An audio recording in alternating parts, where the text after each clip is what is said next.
I'm co-host James Ash. And I'm co-host Phil Scaife. Welcome to the Business Lockdown.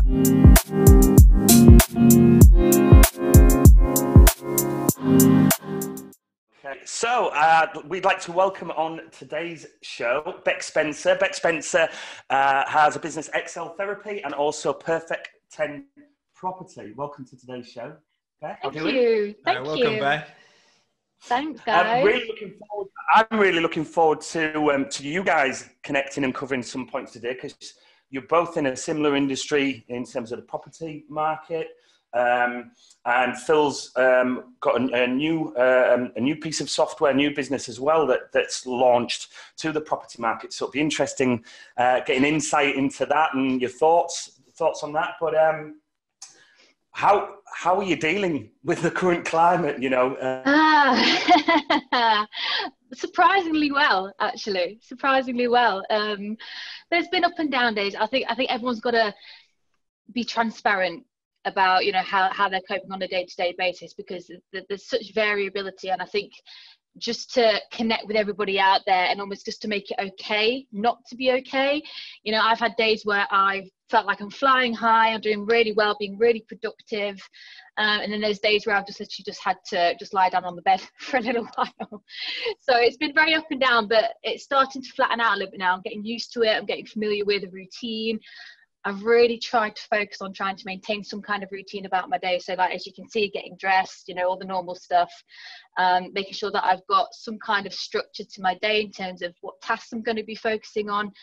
And that's something that I've tried to, at least with my immediate network, really get everybody ingrained with as well. Because I think having some kind of routine in what is otherwise a really unfamiliar, anxiety-provoking environment right now is really important. Yeah, absolutely. So just for people meeting you for the first time via this, what's your sort of story? Where did you start, and how did you get here? Yeah, so my primary passion is the same today as it was 11 years ago when I graduated university. So that's physiotherapy. So by profession, I'm a physiotherapist. I've got up to the point now where we've got our own business. So I've got a team that works with me. That's part of the Excel Therapy brand. So we've got our clinical director, Scott Poundle, and also our sports massage therapist, who's Setai. And we've been fortunate enough to be able to grow that over the last few months, and it's doing really well. Right. But as James mentioned, over the last few months, have really started to diversify quite a lot. So I'm a massive believer in having multiple streams of income. And I think that's more important than it's ever been right now, because we're in the perfect environment to demonstrate actually why we need to have multiple streams of income, and not just to have, that pure financial reliance on one stream. So I've started to diversify into the property market.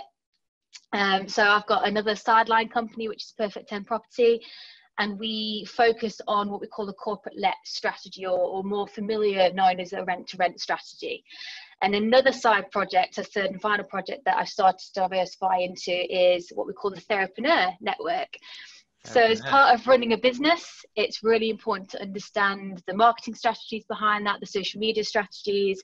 So I've started to do a little bit of a deeper dive, particularly whilst in isolation, to learn about social media, marketing strategies, and kind of really getting that in-depth detail in terms of actually having to grow our own business in terms of the physiotherapy. So there's quite a lot going on. Yeah, it sounds busy. Yeah, it is, but it's a good thing. It's a good thing. So with the social media side of things, have you niched into physiotherapy, how to market in that sector, or have you gone sort of broad brush with it? Yeah, I think to a degree you have to start off broad. So with a lot of therapists, obviously we've got our own kind of professional skill set, which is the clinical side of things. But a lot of us, me myself included in the past, have not been particularly good businessmen/women. And one of the things, in order to grow your practice and actually to get your offering out there to the masses beyond just your very local regional network, is looking at marketing strategies. Because a fantastic kind of metaphor that I've come across recently is that you've got your clinic or you've got your business, which is the shop front, but actually in order to get people into the shop and have a dialogue with them and possibly get them to take on board your service or take on board your product, that's where marketing comes in. So we're starting quite broad, learning the foundations, hoping to share that with, you know, other people also within either a health related business or any other business that's out there. And then we're going to start to refine that offering down and make it a little bit more marketed towards health professionals. Right. Awesome. And with your property journey, that's quite a new thing then, by the sounds of it. It is, yeah. It's been in my head for a while.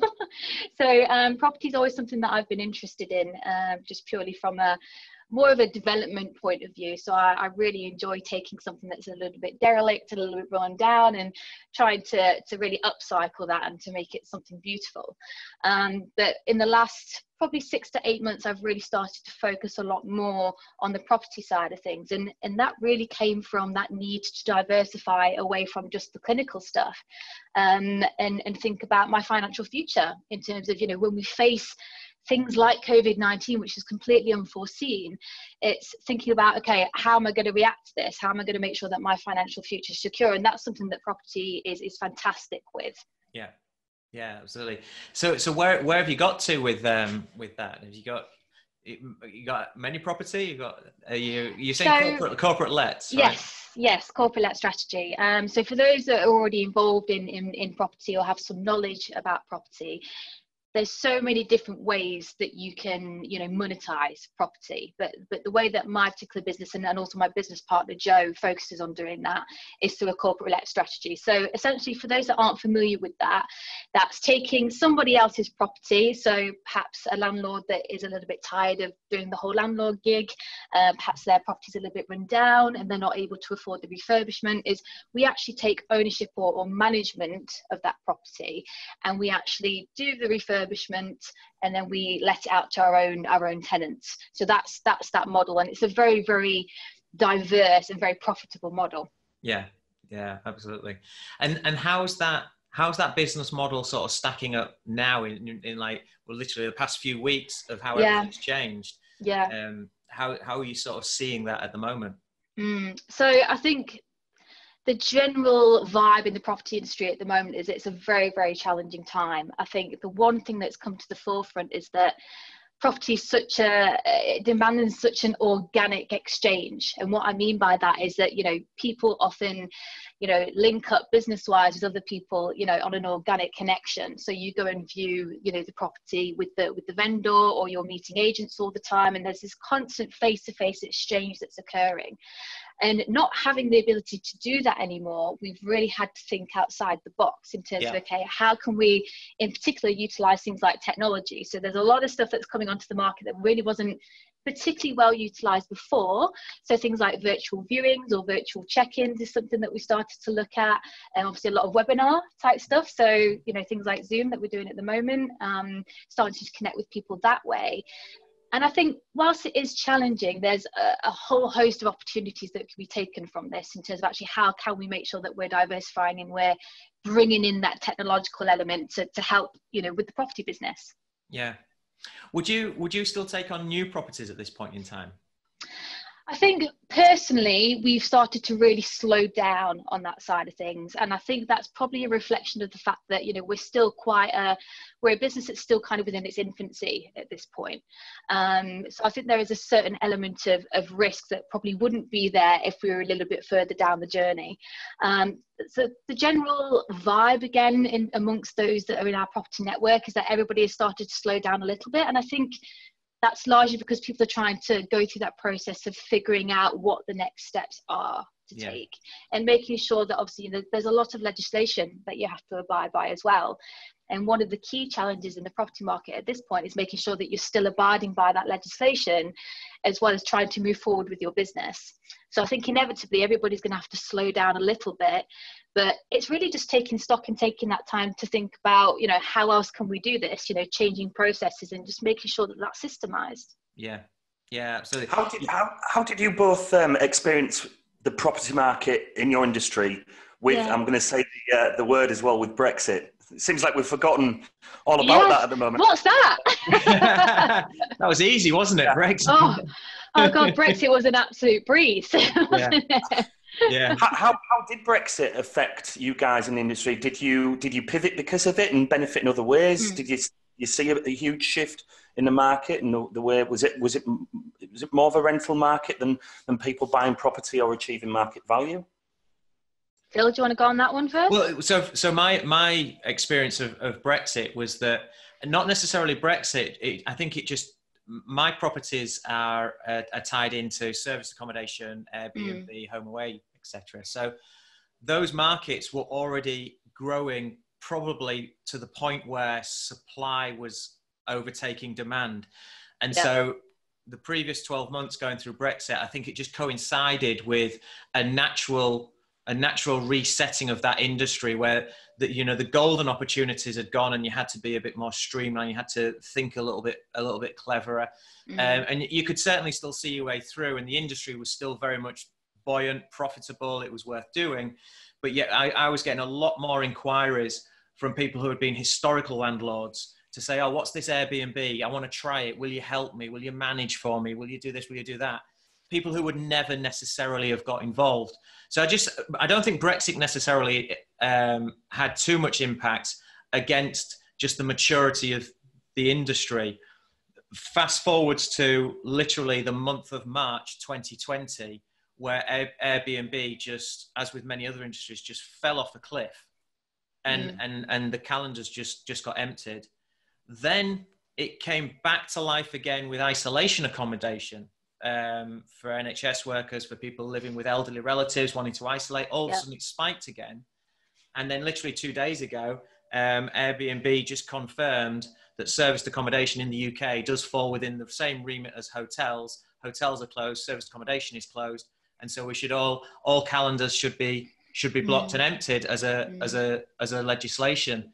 So unless you're doing sort of like a short-term let to a demographic that is in need, then pretty much that industry's just closed for the short term. So and answer your question, I didn't really see much impact in Brexit, but I've certainly seen a big pivot needed in the past month. How about you? I think just to mirror your words there, Phil, I'm not in serviced accommodation, but I've got, again, members of my network who are, and I think they're very much facing those exact same issues. And I think in some ways, I understand the need to take a stance of fairness, across the particularly the kind of serviced accommodation side of things. Yes, if hotels are losing revenue, then I suppose we could put forward the argument as to why Airbnb would be allowed to continue to operate. Are people taking the necessary, methods to be able to make sure that places are sanitary, that they've been deep cleaned, etc. But I think it is a deep shame that we're not really at a point where we're able to pivot and to be creative about how we utilise in the service accommodation industry, because I really do feel there is a prolific need to be able to house key workers. So I think that's almost an unfortunate casualty of additional legislation coming in, albeit I can see the reason for that. In terms of my own kind of corporate-led business, definitely with Brexit, there seemed to be almost kind of that flip side of the coin. So whilst people were losing their heads a little bit about kind of panicking about the effect of Brexit on property prices, thinking about, with their current housing stock, is the capital appreciation going to be going right down? And obviously we did see some quite profound fluctuations in the market as a result of Brexit and the psychology of the housing market as well. But on the flip side of that, you also had a lot of people wanting to offload properties. So for me, that created an opportunity. And I think that with a lot of things like COVID-19, like Brexit, there's always two sides of the coin. You've always got the people who are thinking the doom and gloom, kind of the negative side, but then you've always got the opportunity to be able to work with that psychology of the market and actually think, okay, well, now's a really good time to buy low. People are wanting to offload property. So if you've got the cash flow to be able to acquire property within that period, is that something that you could be looking at doing? And also the fact that, particularly with corporate lets as well, like you said, landlords were really en masse panicking about, how they're going to manage their property with the cash flow, the new taxation laws that came in as well. And that almost gave us a bit of a platform to say, well, hey, actually we can take all these pain points away from you through this service. Yeah. So it actually gave some, you know, some of us within the property industry actually an advantage point in some ways. So I think it depends what lens you're viewing a situation through, to be honest. I think you've always got to look for the hidden opportunities in something. Yeah. Yeah. And like you say, there's many different facets to the property industry as a whole. Yes. And so just because one section is tanking and there's no demand, that often means that another section is spiking. You've just got to see where Exactly. the swings and the roundabouts are moving. I firmly believe that when we come out the other side of this, I think the UK tourist industry, the staycation in the UK will be absolutely booming, because I think we'll lose a short-term trust in overseas holidays and flights and things. We'll want to stay closer to the people who are important to us. Yeah. And I think that'll see a boom time when we come out the other side. But at the same time, there'll be other parts of the industry which will still be stagnant. So. It's going to take time to recover, I think, definitely. You know, we're going to have that adjustment period, even coming out the other side of this. And I think people have just got to be accepting of that. They've got to be patient, that, you know, you can utilize this time really well, as you said, to look for all those kind of, you know, those shiny aspects. You know, you can actually look for the opportunity amongst the chaos at this point. Yeah, absolutely. Becky said something there that he said, look for the hidden opportunities, which I really love, and that's of course very optimistic, which you clearly are. What are you finding any hidden opportunities at the moment across your businesses? You know, what's happening? This is self-discovery for us all as individuals and entrepreneurs. What are you finding over the past few weeks that's coming to the forefront? Is that connections with people? Are there opportunities that you've discovered? Absolutely. You know, I think I can't speak for every industry, but I truly, truly believe that there are going to be opportunities for every industry, no matter how small or how big. And that's the same on the scale of your business as well. To add a couple of examples to the mix, I mean, with the physiotherapy business, you know, whilst we've had to really dial down, obviously with the face-to-face appointments, what we then have been able to do is really focus on our online offering. And the best piece of advice that I've had, because I've tried to connect with as many like-minded individuals in this time as possible, because I think it's so important to have that network of positivity around you. I think it's too difficult to get, you know, so easy to get sucked into that negative pit at this point with everything that's going on social media and in the doom and gloom on the news and things like that. So I think you've really got to surround yourself with good people at this point. So that in itself actually has been a great opportunity, just to be able to reach out to people and talk to members of your professional network or your private network, and actually just get that little bit of organic exchange going on. So I think people have really started to utilize the time in isolation to actually connect on a much deeper level, which is fantastic. But kind of doing the full circle back to our online offering, that is something that we've not really had the motivation to look at too deeply before, because we've been so reliant on the face-to-face consultations. And this has enabled us to get such a wider reach than just our local geographical area.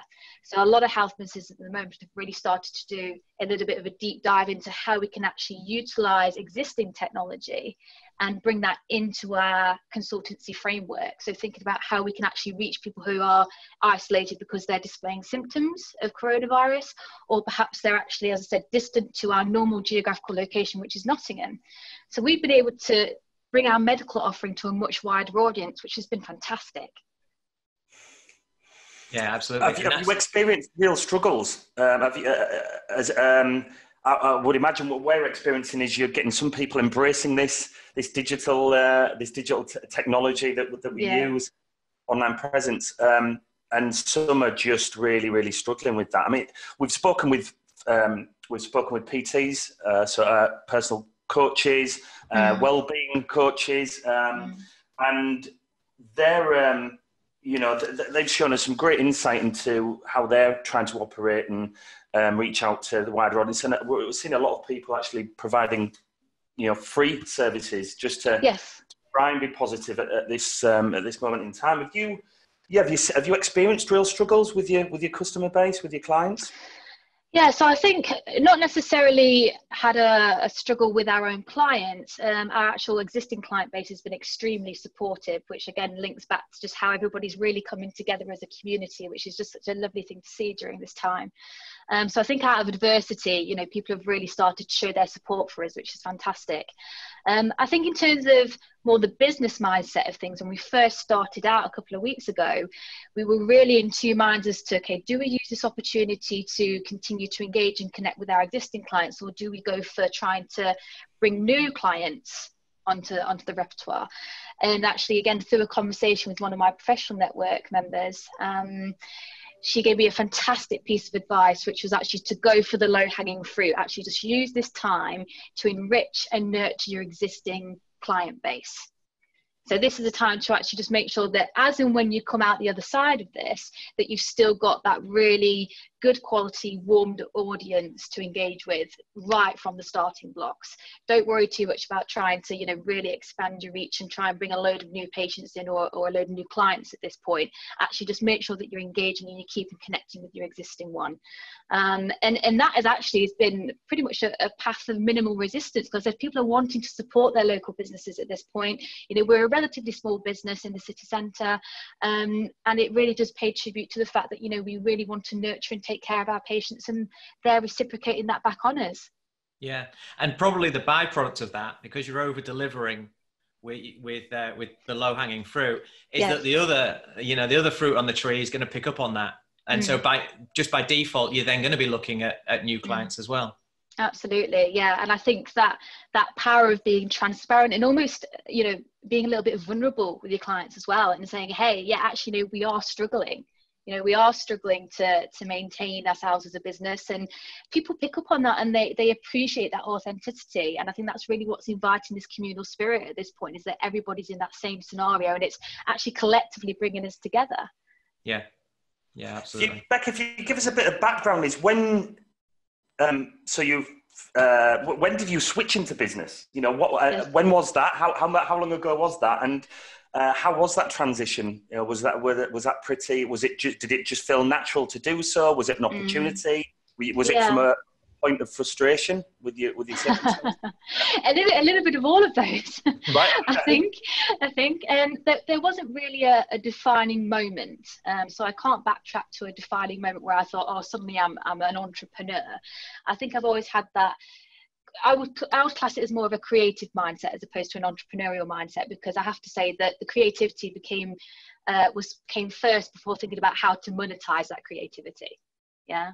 But then likewise, when I came out of university, actually, I pretty much hit my first stumbling block in terms of, at that point, the physio market was just very, very saturated, and trying to get any kind of employment via the traditional path through the NHS was an absolute no-go. It was a nightmare, kind of interview after interview after interview, and the same feedback would come back in that we just don't have any jobs to be able to offer. So actually I, at that point, went knocking on every physio practice door throughout Nottingham, Derbyshire, and pleaded with people just to give me some work, whether that was paid or unpaid. You know, I didn't care. I just wanted to be able to maintain my skills and really kind of just get my experience up. So I suppose that in itself was a bit of a pain point, which meant I went straight into private practice. So it was a little bit of a fast track from your normal traditional physiotherapy route. And then after that, it was really just a case of building up my bank of experience, because I worked for a multitude of different practices. And I think through working through a multitude of different practices, I was able to pick up on what worked well, what didn't work so well, what did patients like, what needed to be better. And it was that constant process of refinement that's brought me to where I am today, in terms of actually being able to, you know, maintain my own business alongside my wonderful team. In that we've just had that constant process of refinement over a period of around 10 to 11 years. So the offering that we can bring to market is obviously a very high quality one, because we've actually done we've built those foundations, and we've done the legwork. Inspirational stuff. Was it scary? How scary was it? Because you're often, a lot of people are just like, they just can't imagine the risk element, the fear side of things. You know, going from employment to business. You know, how was it? Did you experience any any fear? Was there a lot of risk at play at the time? Yeah, all the time. It's a constant, but it just varies in fluctuation. I'll be honest. I think any entrepreneur that says that they haven't been fearful at some point is lying. I think it's a lot of bravado. I think it's far more, it's much more beneficial, for those particularly that are looking to go into business, to actually just be real about it and say, yeah, you know what, I was scared, but I did it anyway. Yeah, so I felt the fear and I did it anyway. And I think it's almost kind of just in part accepting that it's going to be a scary enterprise. There's going to be things that you're going to come up against that you think, oh, I don't know how I'm going to get over this. And that's kind of part of the joy of having a team around you, is that you're not just reliant on your own mind. You've got a set of minds around you that you can bounce off and, you can exchange with, which gives that, again, that community feeling, which helps just to offset the fear a little bit. But ultimately, you've got to accept that it's a part and parcel of the process. And I think you've got to have a really strong why as to why you want to go into business, not just for the monetary factor, because that will not drive you on forward, in my opinion. It has to be, that you want a different lifestyle, you want to live a different way to the vast majority of the population, that you want to bring your own offering to the market. There's so many factors that are involved. And I think the key thing for me was that I wanted to have full control over my earning potential, but also over the quality of my work. I didn't want to be told how to work. I felt I knew my patients well enough to be able to bring my own individual flavour to that. And I think that's a key thing for entrepreneurs, is that they want to bring a part of themselves and actually put it out there in some kind of service or some kind of product. So yeah, the fear is going to be there 100%, but you've got to be able to work through it. What's the one thing that comes to mind that kept you awake at night? What's the one thing that springs to mind through your business journey that you look back on that was a point of that you remember that I'm sure we've all got stories like that we've come through and we're stronger for it, but we wouldn't necessarily want to go back there again. Yeah, I think a key pivot point or a key turning point in my journey actually was not too long ago. It was just about a year ago now, where actually I moved to a different part of the country to be with my then partner, and I had a business. So this was Norfolk. I had a business down in Norfolk that I worked really hard to nurture, and within 6 months got it to a really good place, which was fantastic. And unfortunately, that relationship dissolved at that point. And I hit a true crossroads where I thought, what on earth am I going to do now? Do I stay and I have to continue with the business? Do I go back to home roots in Nottingham and start again from there? And I made the decision to start over. So I moved back to Nottingham, which is my hometown, and I actually had to start from the ground up again. And my first thoughts regarding that experience were, one, why is this happening to me? Because I worked so hard to build something, and now that deck of cards has completely fallen down. And how do I go about doing that? How do I muster the motivation and the energy needed to be able to start a business again from scratch? And I'll be honest, for those first few weeks, a lot of that came from people around me. That didn't come from an internal place. That came from a lot of people's support and a lot of people's encouragement, and actually just trying to put the feeders out and find people in my local network, both professional and personal, that I could bring together to try and, rebuild that empire. And luckily it's something that continues to compound, and we're in a really good place. But I think it's very, very difficult. I think with businesses, so many people have to go through that cycle of starting again. It's almost kind of a 2 steps forwards, 5 steps back process. And I think you've really got to dig deep in order to be able to do that. And I think that's why so many wannabe entrepreneurs simply just don't take that step forward. Awesome answer. And Joe, I'm actually keen on knowing what springs to mind with you as well, Phil. Yeah, let's hear Phil's sob story. Yeah, I mean, on that, which was a bit of a side thing I was going to ask you about. Following on from your question, one of the best bits of advice that I've ever received was an author called John DeJulius, and I met him and I asked him, "What's the one thing that you know now that you wish you'd known at the beginning?" Yeah, and his answer was, to have someone else lying awake in the middle of the night worrying about your business. And that's stuck with me. And so the businesses that I'm involved with, I'm always with a business partner, you know, go fast alone, you know, go further with company. And, Yeah, and that's absolutely. exactly the thing. So, God, the moments that have kept me awake at night, you know, it's the whole list. And it's paying wages on credit cards, you know, because you've got no money. It's not having the customers, then having too many customers. It's just, you know, it's the whole reason why we do it. Really, it's because like you say, you want to put a piece of you out there. And then you want to see what comes back and listen to what the response is.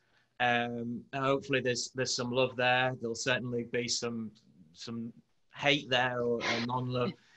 But you just listen to it all, and then you sort of work it out.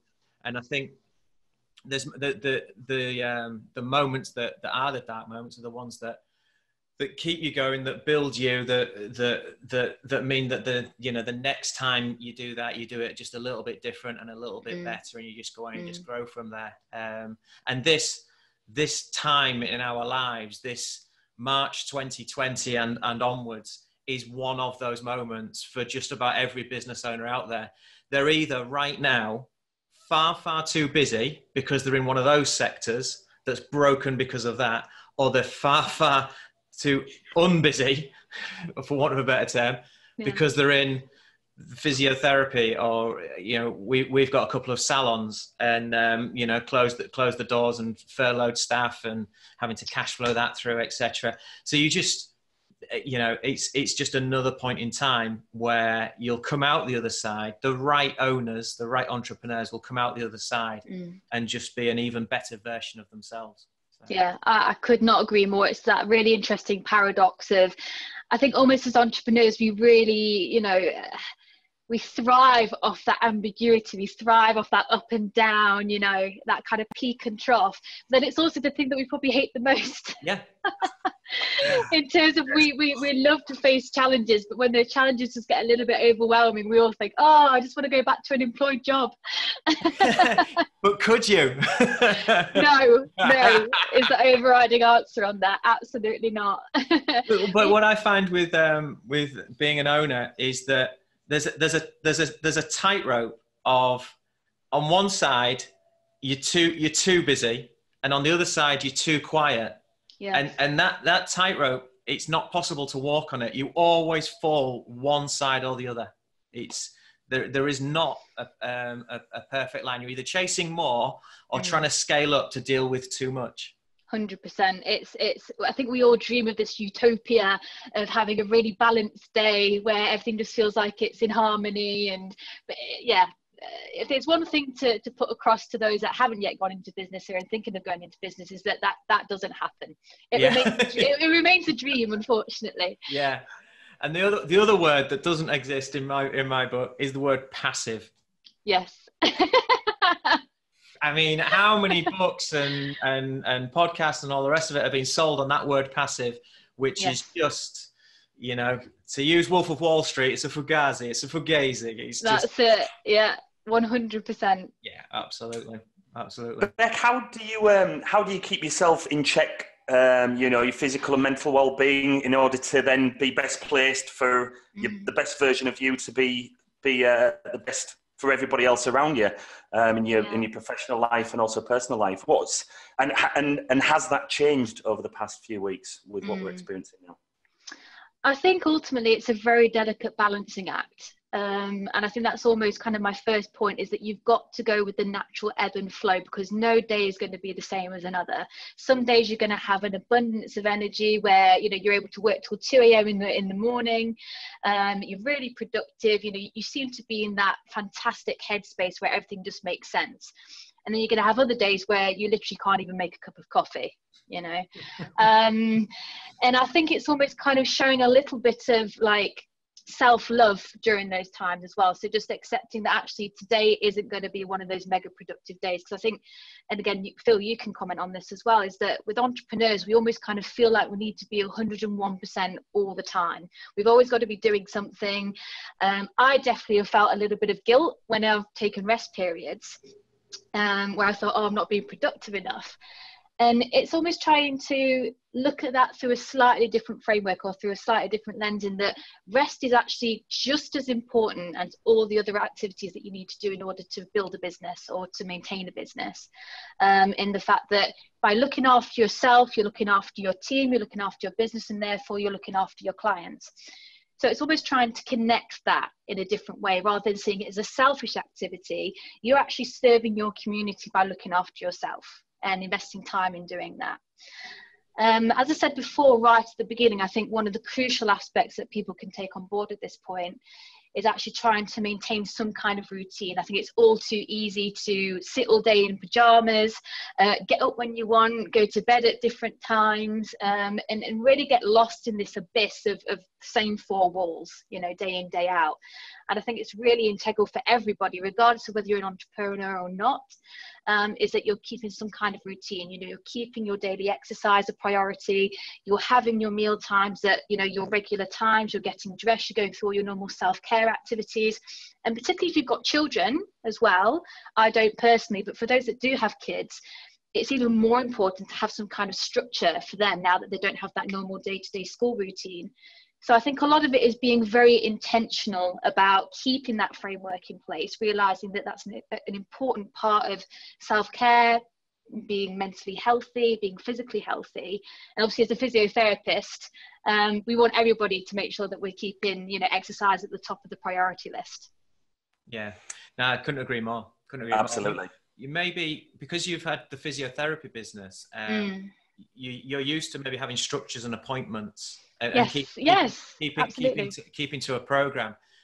Because I guess with the property side of things, it's much more fluid, you know, and you're relying on sort of other people, tradesmen, valuers, whoever it might be, and their calendars. So you need to be able to just sort of maneuver your way through that industry.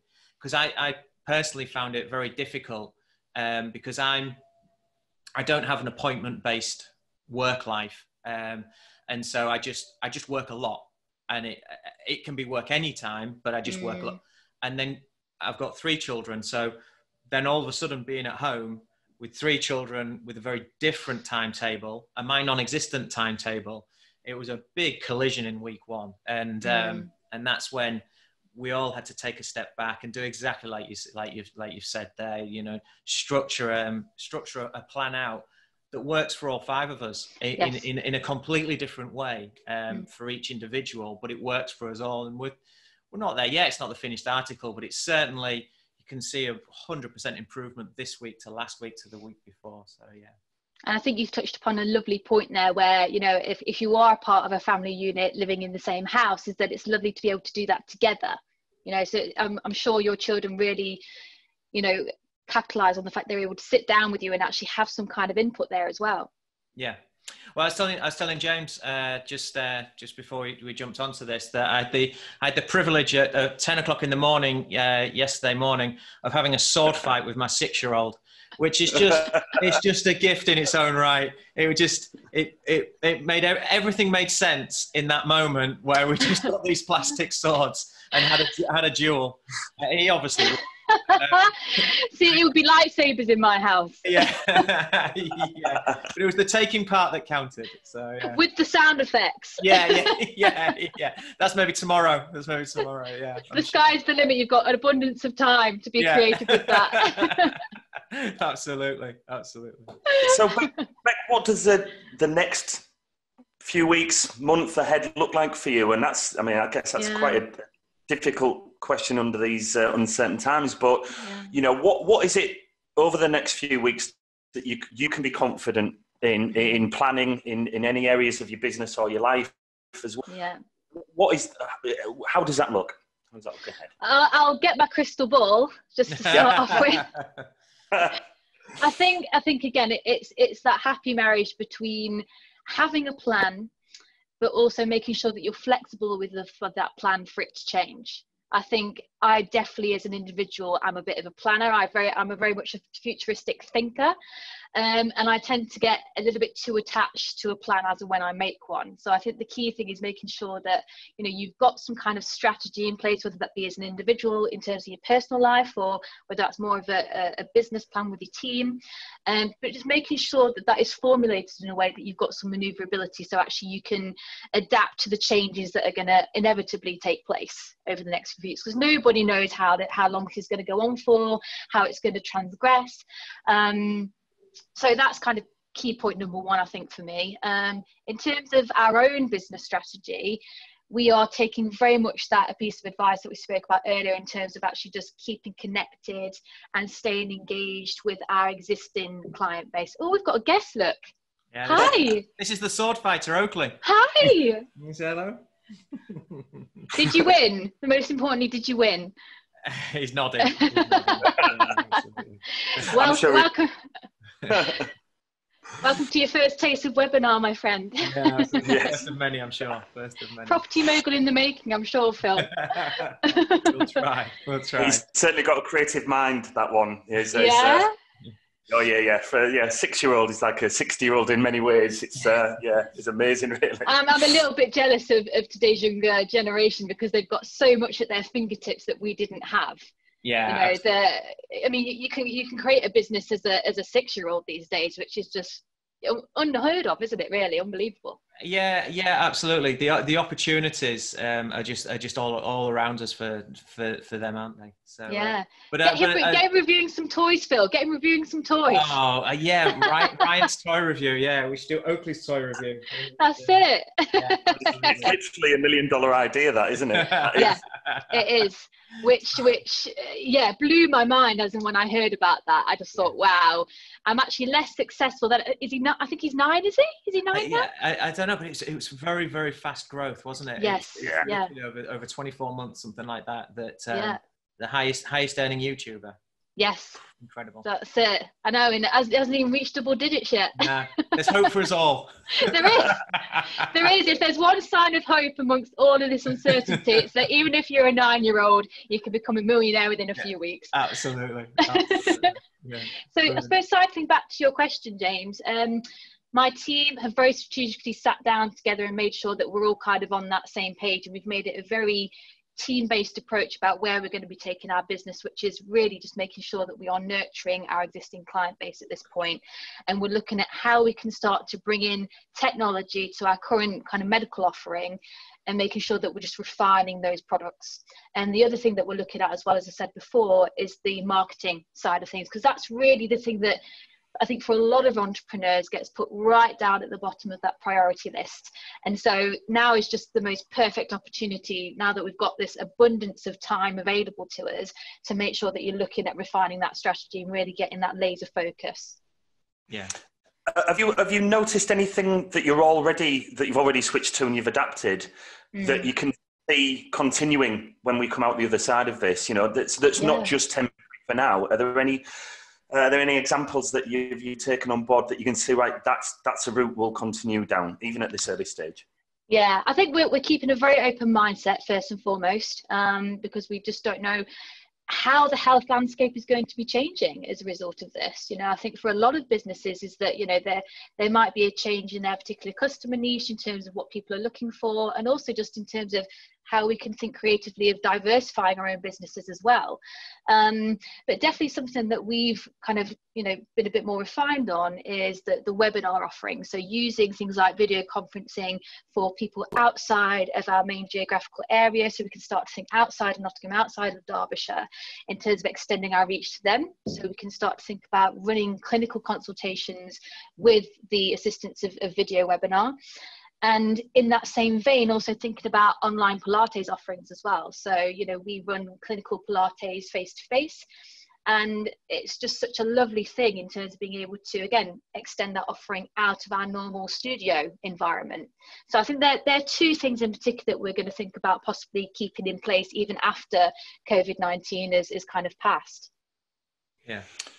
Awesome. Well, we will need to wrap up. However, before we do fully, where can people find you? So what are your websites, your social hooks? Yeah, so if you want to connect with me personally, then I'm down on Facebook as Beck Spencer. So again, I'm happy, more than happy to connect with people, whether that be an existing entrepreneur or budding entrepreneurs. I think it's really worthwhile to talk to people that have been in the industry at varying points along the journey, so you can get a really good idea of the fantastic sides of being an entrepreneur, but also the downside, so you can get a really balanced viewpoint of what it means to be an entrepreneur. Also, in terms of our business side, people can connect with us via www.exceltherapy.co.uk. So that's our clinical site. And then I'm also down on Facebook with the Excel Therapy team, and also the Perfect Pen 10 property page as well. So everybody is welcome to connect with me as they wish. I'm more than happy to share the love with people. Brilliant. No, that's excellent. Thanks for that.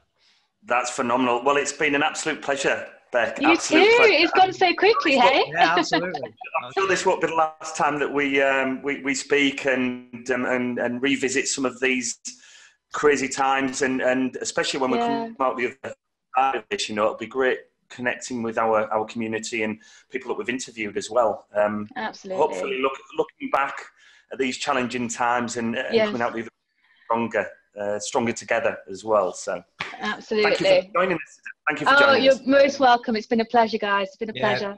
Thank you, Beck. Thanks for that. All right. No worries. Bye-bye. Bye.